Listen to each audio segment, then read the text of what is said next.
In this episode, you'll discover how to adjust your technique to match the hull speed of your boat. Getting this right shaves seconds off your... Feel the grip of the oar handle, smooth yet firm in your hands. Taste the salt of your own sweat and the occasional splash of water.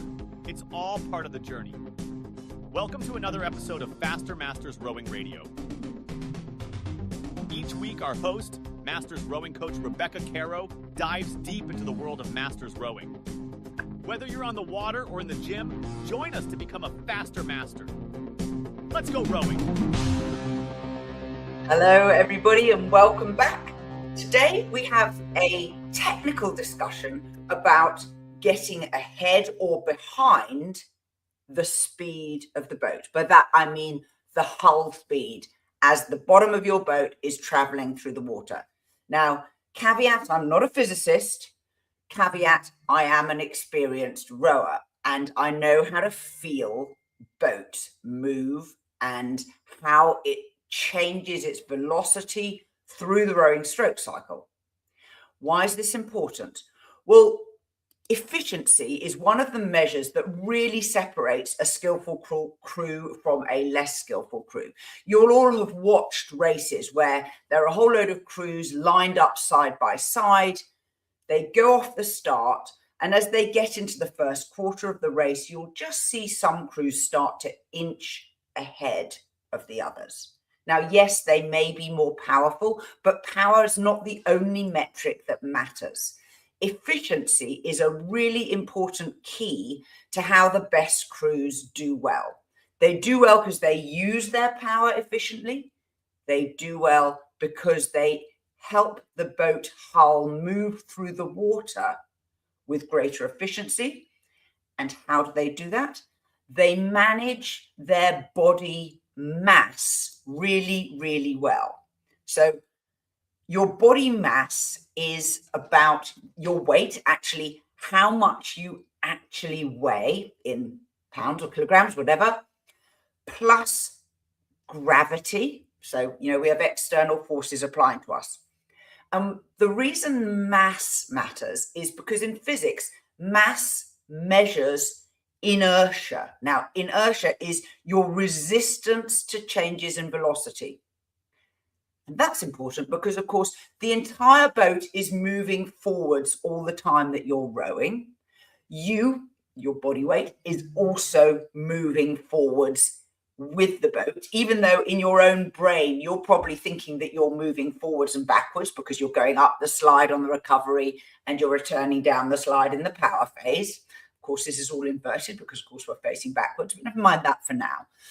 Basically, the whole of you and your boat are moving the whole time. And because of the sliding seat, a rowing boat doesn't travel flat or level. The bow moves up and down through the rowing stroke cycle. Let me show you what I mean. So here is a picture of a diagram which shows the boat speed through the water and where you get acceleration and where you get deceleration. So the boat's still moving forwards, but it's going faster and slower through the rowing stroke. When do you think the boat is moving at its fastest? Now, many people think that maximum boat speed happens during the power phase, but that's actually not correct. If you look at the diagrams, and for people who are listening to this, look in the show notes for the link of where to find this online, so you can see this picture. The point of maximum acceleration is actually just after the finish, after you've taken the oars out of the water. And that's an important thing to know because this is the point at which you are transitioning your body from finishing the power phase onto the recovery. And if you think about the stroke cycle, it's where you're getting your hands away, where you're beginning to get your body rock forwards. And then, of course, you release your knees, soften them, and start to roll up the slide. Now, that's good to know. And you can check this, because if you go and look at a video of a rowing boat, which is filmed from 90 degrees square off, and it includes the bow ball and at least one athlete, you can slow that video down and pause it and actually look at the bow ball and see where it gets to its highest point. When the bow ball is at its highest point, that is the point at which the athlete's body mass has moved closest towards the stern. And that is usually at the end of the recovery. But the point of maximum acceleration is actually when the bow ball is lower, and usually where the athlete is doing this transition. There are two diagrams that I'm showing on the screen at the moment. The first one shows the boat rowing at low speed, so steady state, rate 18 to 20, and the blue block says recovery, and you can see that the red circle is the highest point of boat acceleration, which is the purple line. If you now look at the right-hand diagram, you can see the point of highest acceleration is actually closer to the end of the recovery, nearer the catch, rather than just after the finish. And that's a really important insight, that actually the boat moves differently when you are at high stroke rates than when you're at low stroke rates. So let's get back then to our efficiency. Understanding that where the boat acceleration lies and how your body moves are two things that you can control. And if you can learn how to feel the boat move, you have a greater chance of being able to make refined adjustments to how you are rowing when you're at race pace compared with when you're at a steady pace. So let's have a think about the key things that you can do to help yourself learn how to do these things.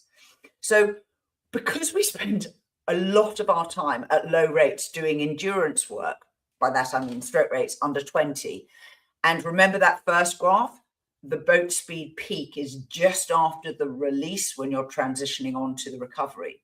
We get quite good at efficiency at these low rates.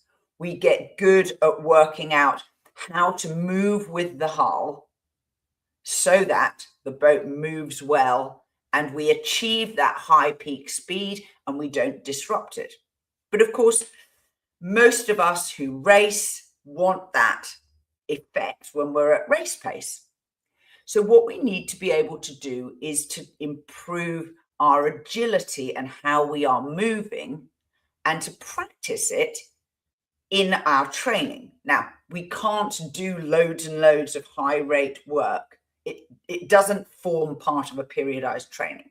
So what are the things that we can do that can actually help us keep those kind of boat skills of handling the oar when we are at low rate, and learning how to adapt how we row for when we're at high rate?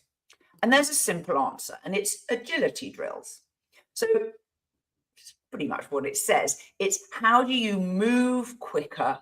How do you keep your handle speed in time with the boat while you're still in the middle of doing long, low rate training pieces? And the sort of agility drills I'm talking about are things that can be spliced into your long endurance rows just for short periods of time. So they won't disrupt the physiological effect that you're training, but they still keep you fresh and obviously agile. So the first one that we often do, maybe 1 minute in every 10, is half slide rowing. Half slide rowing, obviously less recovery, your stroke rate comes up. You can do this for a minute. And if you just go from a stroke rate of say 20 at full slide going down to half slide, you'll find your stroke rate will naturally be at about maybe 26, 28, simply because you're not rolling the full length of the recovery on the slide. You won't get a load more tired, but what it does is it forces you to prepare your handle work earlier for the catch. It forces you to move with more thought and precision around the finish because you know that you haven't got quite the amount of time on the recovery as you do when you're at full slide. You can then progress that half slide. Instead of keeping the recovery at the same speed as you were at rate 20, and obviously just having a shorter one, you can take the rate up. So we call these up twos. So you'll do your half slide rowing, maybe do it for 5 or 10 strokes, and then someone calls up to, next stroke, go. And you move more dynamically and try and take the stroke rate up 2 points and do it again and again until you fall apart and you lose the crew cohesion, or you're in a single and you lose your front end timing. You'll find that you're missing the catch, missing water. You're not squaring early enough. You haven't got the right balance with weight in the hand on the recovery. And that tells you kind of where your limit is. Another agility drill that you can try is double quick hands around the recovery. So you release at your normal finish point, and then you move your handle twice as fast as normal around the early part of the recovery. Now, the key to doing this drill well is to ensure that you agree when you stop doing the double quick. So are we stopping the double quick once our bodies are leaned forwards, or are we stopping the double quick when we get to quarter slide or half slide? Or are we just doing double quick hands and then the body lean is at a normal speed? So just varying that, do it for a minute and then go back into your normal rowing and notice whether you can be more precise with your movements around that part of the stroke. The other agility drill I recommend to you are pauses. Now, we all do pause drills quite often, and the key here is to choose where you pause. So we know lots of different pause points, but a good one to try is quarter slide or weight on the feet. Now, weight on the feet is a subjective feel which can vary a lot across a crew. So if you're inexperienced, I would not recommend it because someone will be at half slide and someone will only be at sort of bodies over. So it depends a little bit on your personal flexibility and mobility. But more experienced crews can feel weight on the feet because they actually can feel, having released their knees, when the boat glide begins and when they have the poise to feel that they're relaxed and ready to allow the boat to push them up the recovery with its forward momentum. Now, pausing at weight on the feet or at 1/4 slide is a good alternative. And you can then combine this with your double quick hands drill. So you could go double quick round to weight on the feet and then pause.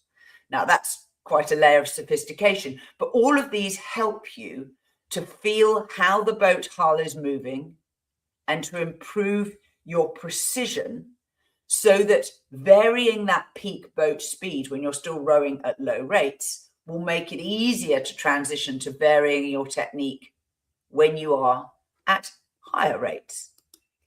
And learning how to feel whether you're getting ahead or behind the boat hull speed is absolutely key to going really fast when you're racing.